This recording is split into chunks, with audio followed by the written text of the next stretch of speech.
Hello dear students, আশা করি তোমরা সকলে ভালো আছো।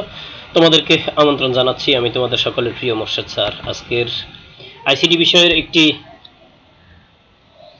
ক্লাস এটি নবম শ্রেণীর জন্য প্রযোজ্য হবে। তাদের পঞ্চম অধ্যায়ের প্রথম অংশ, শুরুতেই মাল্টিমিডিয়া বিষয়টি, গ্রাফিক্স ও মাল্টিমিডিয়া অংশের বিশেষ পাঠ আজকের মাল্টিমিডিয়া। তো তোমরা সকলে খাতা এবং কলম নিয়ে সেটের সামনে বসে পড়ো এবং বিষয়গুলো অত্যন্ত মনোযোগ দিয়ে খেয়াল করো। নিচের ছবিগুলো লক্ষ্য করো, দেওয়া আছে কিছু ছবি। এখানে একটি ল্যাপটপ আছে, একটি প্রজেক্টর, একটি স্মার্টফোন, একটি টেলিভিশন, একটি সাউন্ড বক্স। এগুলি দিয়ে কি করা যাবে বলতে পারো? এগুলি কিসের ছবি? হ্যাঁ, ঠিক বলেছো, এগুলি হচ্ছে বিভিন্ন ধরনের মিডিয়ার ছবি। এগুলি বিভিন্ন ধরনের মিডিয়া। ওকে, আজকের তোমার লেসন হচ্ছে মাল্টিমিডিয়া। আজকের লেসন হচ্ছে মাল্টিমিডিয়া। প্রিয় শিক্ষার্থী বন্ধুরা, তোমরা এই ভিডিও দেখার পর অবশ্যই লাইক, কমেন্টস এবং শেয়ার করতে ভুলবে না। আর অবশ্যই অবশ্যই পরবর্তী ভিডিওর জন্য সাবস্ক্রাইব করবে। তোমাদের জন্য শিখন ফল, এই পাঠ শেষে তোমরা মাল্টিমিডিয়ার সংজ্ঞা দিতে পারবে, মাল্টিমিডিয়ায় মাধ্যমগুলো সম্পর্কে বর্ণনা করতে পারবে এবং মাল্টিমিডিয়ার ব্যবহার ব্যাখ্যা করতে পারবে। ওকে, তাহলে শুরু করা যাক। মাল্টিমিডিয়ার প্রধান মিডিয়া হচ্ছে তিনটি। মাল্টিমিডিয়ার প্রধান মিডিয়া কয়টি? তিনটি। একটি হচ্ছে টেক্সট, একটি হচ্ছে ছবি, আর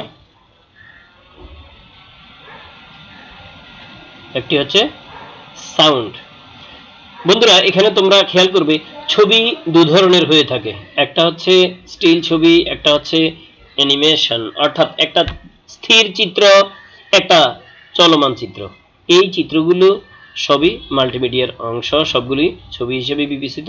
এছাড়া ছবির আরো কিছু ধরন আছে, যেমন ভিডিও। তবে তোমাদেরকে অডিও সম্পর্কে বলতে চাচ্ছি। অডিও সম্পূর্ণ আলাদা, অর্থাৎ সাউন্ড। কিরকম সাউন্ড? যেমন বাতাসের শনশন শব্দ, অথবা সাপের হিস হিস শব্দ, ঠিক আছে, ঘাস বনের শব্দ, কাশ বনের শব্দ, বাঁশ বাগানের শব্দ, বিভিন্ন প্রকার শব্দ, যেমন বৃষ্টির শব্দ, ঠিক আছে, যেমন কোথাও দেখা যায় শুনশান নীরবতা, এটাও আমরা বলি শব্দ মাল্টিমিডিয়ার ভাষায়। তাহলে বিভিন্ন প্রকার শব্দ যেমন আছে, টেক্সট যেমন আছে, ভিডিও যেমন আছে, ঠিক স্থির চিত্রও আছে। অর্থাৎ তোমার জন্য মাল্টিমিডিয়ার মাধ্যমগুলো হচ্ছে শব্দ, বর্ণ এবং ছবি, সাউন্ড, টেক্সট অ্যান্ড গ্রাফিক্স। এর অতিরিক্ত সংস্করণ হচ্ছে ভিডিও সমূহ। তোমরা দেখতে পাচ্ছ স্ক্রিনে তোমাদের জন্য মাল্টিমিডিয়া এর সুন্দর একটি সংজ্ঞা ভেসে উঠেছে। তোমরা এই সংজ্ঞাটি অবশ্যই অবশ্যই খাতায় লিখে রাখবে। এটি হচ্ছে মাল্টি শব্দের অর্থ বহু, আর মিডিয়া শব্দের অর্থ মাধ্যম। অর্থাৎ মাল্টিমিডিয়া শব্দের অর্থ বহু মাধ্যম। কোনো বিষয়কে উপস্থাপনের জন্য টেক্সট, অ্যানিমেশন, অডিও এবং ভিডিও এর সমন্বিত রূপকে মাল্টিমিডিয়া বলা হয়ে থাকে। অর্থাৎ যখন তুমি কোনো বিষয়বস্তুকে উপস্থাপন করবে, তখন কি কি সমন্বয় প্রয়োজন। যেমন তুমি আমার এই ভিডিওতে দেখতে পাচ্ছ কি কি বিষয় আছে। আমি কথা বলছি, এতে শব্দ হচ্ছে, ঠিক আছে, আমি কিছু লেখা লিখছি, এটা হচ্ছে টেক্সট বা বর্ণের রূপ। আর তোমার জন্য কিছু ছবি তুমি স্ক্রিনে দেখতে পাচ্ছ এবং ভিডিও রয়েছে। আফটার অল সবকিছু মিলিয়ে যে একটা সমন্বিত রূপ তৈরি হয়েছে, এটি হচ্ছে মাল্টিমিডিয়া। এটি হচ্ছে মাল্টিমিডিয়া। অর্থাৎ মাল্টিমিডিয়া হচ্ছে এই তোমার টেক্সট, অ্যানিমেশন, অডিও এবং ভিডিও এই সবের সমন্বিত একটা রূপ, এটা হচ্ছে মাল্টিমিডিয়া। বন্ধুরা, এবারে তোমাদের জন্য খুব ছোট্ট একটা কুইজ। কুইজটা হচ্ছে আর কিছু না, মাল্টিমিডিয়া কি। অর্থাৎ আমি এতক্ষণ যে কথাটি বলেছি ঠিক সেটি তুমি আবার নতুন করে বলবে। ওকে, এবারে দেখতে পাচ্ছ মাল্টিমিডিয়ার মাধ্যম সমূহ। মাল্টিমিডিয়ার মাধ্যম সমূহ তুমি আগেই জেনেছো, এখন তুমি তা থেকে বিস্তারিত ধারণা লাভ করবে এবং তুমি এটাকে এক্সপ্লেইন করার মতো দক্ষতা তুমি অর্জন করবে। যেমন মাল্টিমিডিয়ার মাধ্যম সমূহ: 1 ল্যাপটপ, 2 সাউন্ড বক্স, 3 একটি computer, 4 television, 5 projector, 6 tablet phone. অর্থাৎ এই বস্তুসমূহ, এই ডিভাইস সমূহ মাল্টিমিডিয়ার জন্য প্রযোজ্য। আরো বেশি হইতে পারে, আরো কমও হইতে পারে, অর্থাৎ তুমি ইচ্ছে করলে আরো বেশিও যুক্ত করতে পারো। ঠিক আছে? ওকে, তাহলে মাল্টিমিডিয়ার মিডিয়া সমূহের এখন আমি এক্সপ্লেইন করার বিষয়ে একটু প্রয়াস পাচ্ছি। যেমন মাল্টিমিডিয়ার প্রধান মাধ্যম সমূহের অন্যতম টেক্সট। যেমন কোনো টেক্সট বা কোনো বর্ণ, এটাকে যখন আমি লিখি তখন এটা লিখিত বিষয়বস্তু হিসেবে পরিগণিত হয়। যখনই তুমি এটাকে রঙিন করবে, বড় আকৃতি দান করবে এবং গ্রাফিক্স রূপে তুমি উপস্থাপন করবে, তখন এটা আলাদা একটা মিডিয়া হিসেবে পরিচিতি লাভ করবে। আর তুমি খেয়াল করবে, যদি আমি এই টেক্সট যেটা লিখেছি আমি, এর মধ্যে যদি আমি কোনো প্রকার অ্যানিমেশন যুক্ত করি, তখন এটা হয়ে যাবে অ্যানিমেটেড মিডিয়া। বন্ধুরা, বুঝতে পারছো বিষয়টা? তাহলে এটা স্থিরও হইতে পারে, আবার অ্যানিমেটেডও হইতে পারে। তবে একটা কথা তোমাকে বুঝতে হবে, সেটা হচ্ছে টেক্সট মাল্টিমিডিয়ায় টেক্সট কিন্তু টেক্সট নয়, সে একটি গ্রাফিক্স। তুমি যে এখানে যে টেক্সটগুলো দেখতেছো, এগুলোর নিজস্ব কোনো অস্তিত্ব এখন আর নেই। বুঝতে পারছো? কেন নেই? নেই এজন্য যে তুমি চাইলেই তুমি কিন্তু এটাকে আলাদা করতে পারবে না। অর্থাৎ এটা একটা গ্রাফ হয়ে গেছে, অথবা এটা একটা গ্রাফিক্স হয়ে গেছে, অতএব তুমি এটাকে ইচ্ছে করলে আলাদা করতে পারবে না, অর্থাৎ স্বকীয়ভাবে আলাদা করতে পারবে না। এজন্য তোমাকে এই বিষয়টি অনুধাবন করতে হচ্ছে, যখনই তুমি টেক্সট যুক্ত করো তখন এই টেক্সট হতে পারে এটি একটি স্থির চিত্র, অথবা হতে পারে এটি একটি অ্যানিমেশন। উভয় ক্ষেত্রে এটি মাল্টিমিডিয়ার প্রধান উপকরণ, অর্থাৎ এই টেক্সটটি। এরপরে তুমি দেখতে পাচ্ছ একটি অ্যানিমেশন। একজন ডাক্তার সাহেব কোথায় যেন যাচ্ছেন, ঠিকই না? অর্থাৎ ঠিক একটি চিত্রে যখন চলমানতা যুক্ত করা হয় তখন এটি হয়ে যায় মাল্টিমিডিয়া অথবা মাল্টিমিডিয়ার উপাদান। তুমি বলতে পারো মাল্টিমিডিয়ার মিডিয়া, হ্যাঁ বলতে পারো, অবশ্যই। ঠিক আছে, তাহলে এটি একটি চিত্র অথবা একটি অ্যানিমেশন, দুটি হচ্ছে মাল্টিমিডিয়ার উপাদান।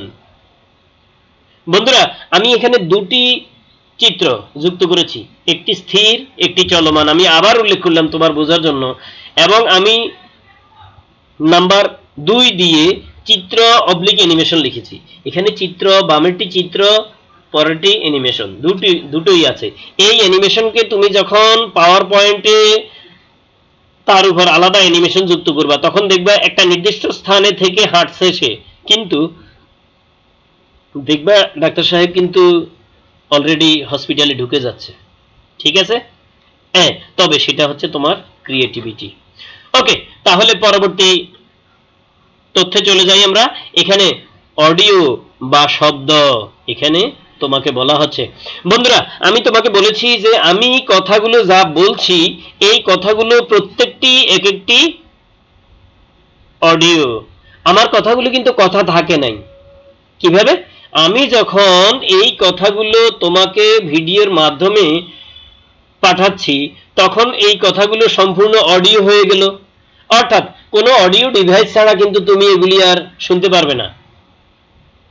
ওকে, মূল কথা হলো এগুলি শুনতে হলে অডিও ডিভাইস তোমার অ্যাক্টিভ থাকা লাগবে। ডিভাইসের মধ্যে অডিও পোর্টটা, অডিও ডিভাইসটা অ্যাক্টিভ থাকা লাগবে, তাহলেই অডিও শুনতে পাবে, না হয় কিন্তু শুধু ভিডিও দেখবে, কথাগুলো ভয়েসটা শুনবে না।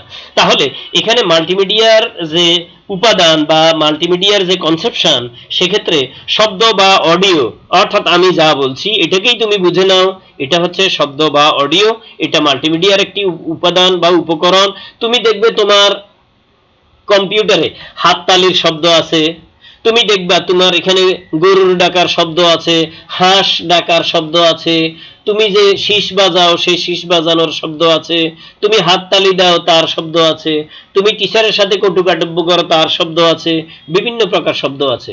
এগুলো যখন তোমার পরিবেশ থেকে তোমার মাল্টিমিডিয়ায় চলে আসবে তখন এটা সাধারণ থাকবে না, এটা শব্দ বা অডিওতে যুক্ত হয়ে যাবে। ওকে, এবারে দেখতে পাচ্ছ তুমি ভিডিও। তো আমি এখানে চাইলে তোমাকে একটি ভিডিও দেখাতে পারি, দেখাবো? ওকে, যেহেতু দেখতে চাইছো দেখো, তবে এটা কিন্তু খুব সীমিত একটি কিছু, এটা খুব বেশি কিছু না, আমি তোমাকে দেখাচ্ছি। এটা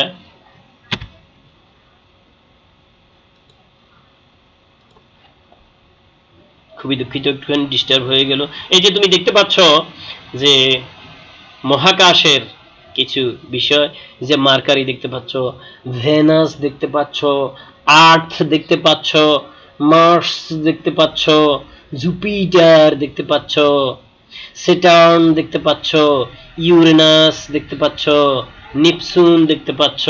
ঠিক আছে, ওকে, এটাকে তোমাকে দেখানো হলো। এখন কি একটা মজার বিষয় চিন্তা করছো, এটা মাল্টিমিডিয়ার কল্যাণে সম্ভব হয়েছে। যদি তোমাকে এখন তুমি এই দিনের বেলায় যে স্যার আমি একটু শনি গ্রহটি দেখব, অথবা আমি চাঁদ দেখব, অথবা আমি ধূমকেতু দেখব, আমি নিহারিকা দেখব, এটা কি সম্ভব? একদম ঠিক বলেছো, কোনো ক্রমেই সম্ভব নয়।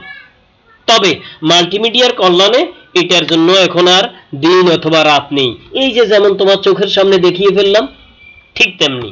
ওকে, এবারে তোমার জন্য একটি আকর্ষণীয় পর্ব, এসো নিজে করি। মাল্টিমিডিয়ায় ব্যবহৃত মাধ্যমগুলো সম্পর্কে খাতায় লিখো। মাল্টিমিডিয়ায় ব্যবহৃত মাধ্যমগুলো সম্পর্কে খাতায় লিখো।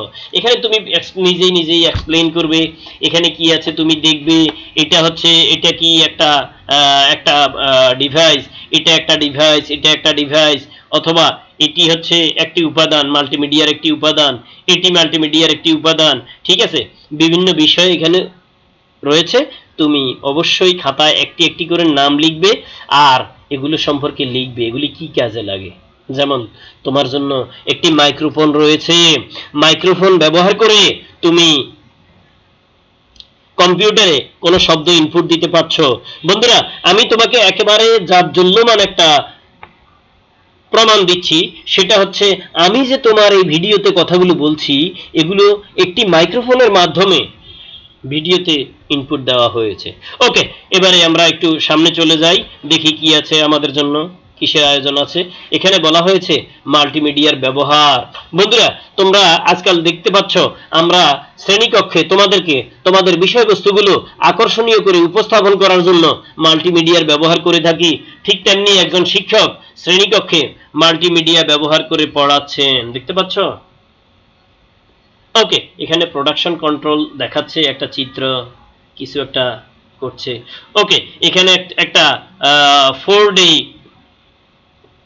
অ্যাড রাস্তার উপর তুমি দেখতে পাচ্ছ, বিলবোর্ড বলা হয় এটাকে, বিলবোর্ডে কোনো ব্যবসার বিজ্ঞাপন ঝুলছে। আবার এখানে দেখতে পাচ্ছ একজন ডাক্তার সাহেব, তিনি এই মাল্টিমিডিয়া ব্যবহার করে ওনার রোগীর বিষয়গুলো বিশ্লেষণ করছেন। ওকে, এবারে তুমি দেখতে পাচ্ছ শিক্ষাক্ষেত্রে মাল্টিমিডিয়ার ব্যবহার, এগুলো আমরা তোমাকে কিভাবে দেখাচ্ছি।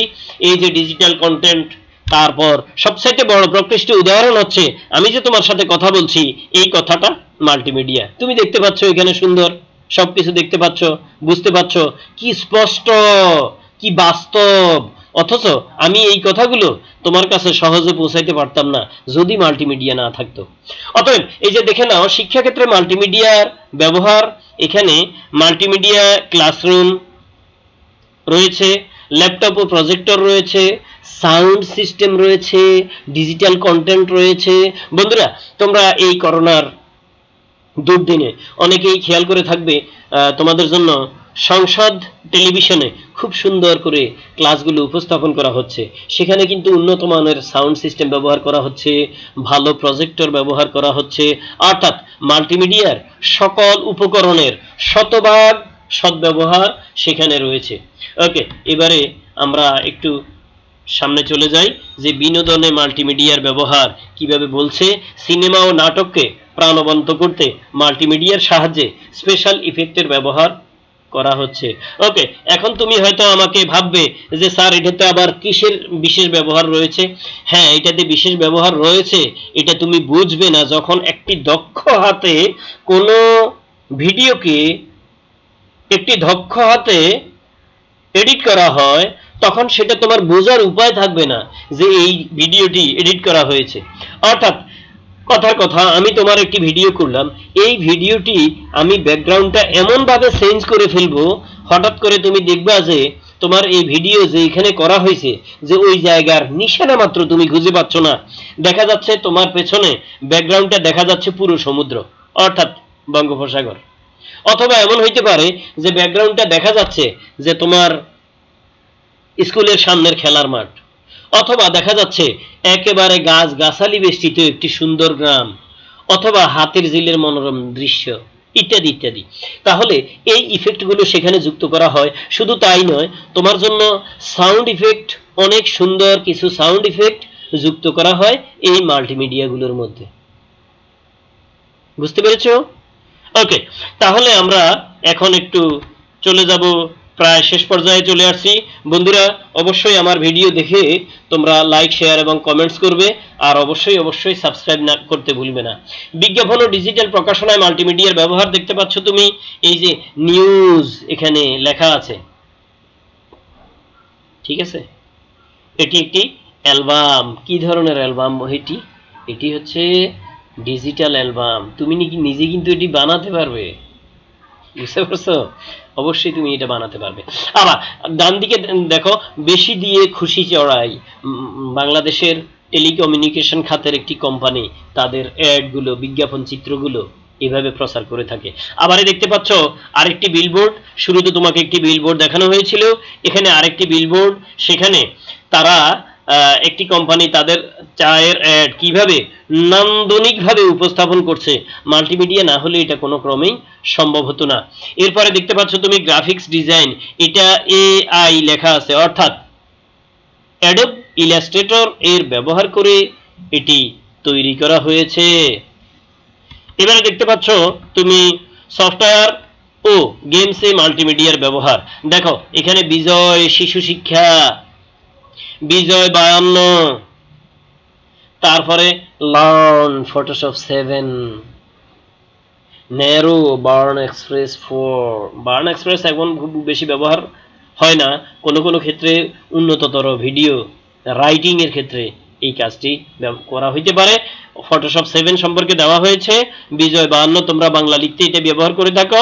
এবং শিশু শিক্ষা বলে একটি আনন্দ মাল্টিমিডিয়ার একটি প্রযোজনা রয়েছে, ওটি দেখতে পাচ্ছ, ঠিক আছে? এখানে মাল্টিমিডিয়ার ভালো কিছু ব্যবহার রয়েছে। তাহলে তুমি এই লেসনগুলো দেখে মাল্টিমিডিয়ার ব্যবহারগুলো বিস্তারিত বর্ণনা করবে। বন্ধুরা, এখানে দেখতে পাচ্ছ বামে একটি রোবোটিক অ্যাকশন দেখা যাচ্ছে, রোবটস ছবি, ডান দিকে একটি অ্যানিমেটেড একটি চিত্র দেখা যাচ্ছে, এবং নিচে অ্যানিমেটেড একটি ছবি দেখা যাচ্ছে। এখানে আমি চাইলে অন্য কোনো কিছু অ্যাড করতে পারতাম। এখানে কম্পিউটার গেমস বা ভিডিও গেমসগুলোতে মাল্টিমিডিয়ার ব্যাপক ব্যবহার রয়েছে, এটি দেখানো হয়েছে। এটি তুমি অবশ্যই শিখবে এবং এটি ব্যবহার করতে পারবে। তাহলে গেমসের ক্ষেত্রে এই ব্যবহারগুলো মাল্টিমিডিয়ার কোনো জুড়ি রাখছে না আজকাল। বন্ধুরা, এবারে তোমার জন্য আরেকটি পর্ব, এসে নিজে করি আমাদের দৈনন্দিন জীবনে মাল্টিমিডিয়া ব্যবহারের ক্ষেত্রগুলি বর্ণনা করো। আমরা দৈনন্দিন জীবনে যেগুলি ব্যবহার করি, তোমরা অবশ্যই অবশ্যই অবশ্যই পাঠ্য বইয়ের বাইরে এই বিষয়টি এক্সপ্লেইন করবে। এবারে রয়েছে তোমার জন্য বাড়ির কাজ। বর্তমান শিক্ষা ব্যবস্থায় মাল্টিমিডিয়ার গুরুত্ব অপরিসীম। তোমার উত্তরের সপক্ষে যুক্তি দাও, সব যুক্তি তুলে ধরবা। তোমার স্কুল কি করছে জানো? তোমার স্কুল ফেসবুকের মাধ্যমে শিক্ষাদান পাঠদান করছে, ঠিক আছে? তুমি প্রত্যেকদিন সেখানে এগুলি দেখে থাকো, শুনে থাকো এবং উপভোগ করে থাকো। ওকে, এবারে আজকের মতো এখানেই শেষ করছি। সবাইকে ধন্যবাদ। আল্লাহ হাফেজ।